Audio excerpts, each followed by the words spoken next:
Dewayne, Yes. You might be might have been married the longest of here in the group. Do you have any tips for us here? You know what, Nick? I'm glad you asked that because I am, I think, the senior marriage expert in the panel because I have been married for 22 years.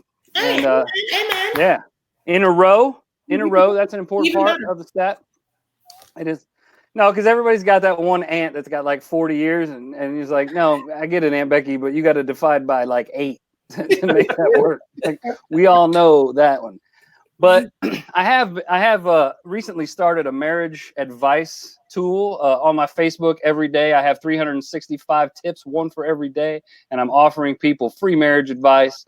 I've actually started getting questions in emails and stuff. The one I get lately is like, even during this pandemic, people have in-laws coming over, and they're like, how do I deal with that?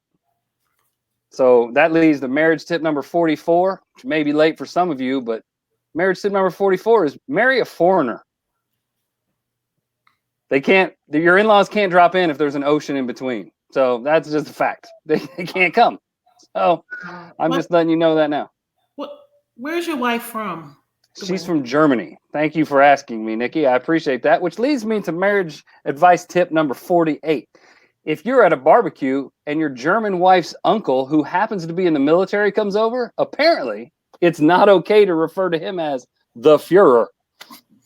No, you did not. No, you did not. I did.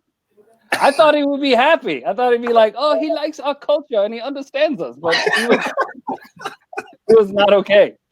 It was not good. But no, I do like to give marriage advice. And I think my number one tip, well, it's really my number 2 tip. Tip number 2, never, ever, under any circumstances, listen to your wife. Just don't do it. It'll make your life better. Dude, so how are you still married?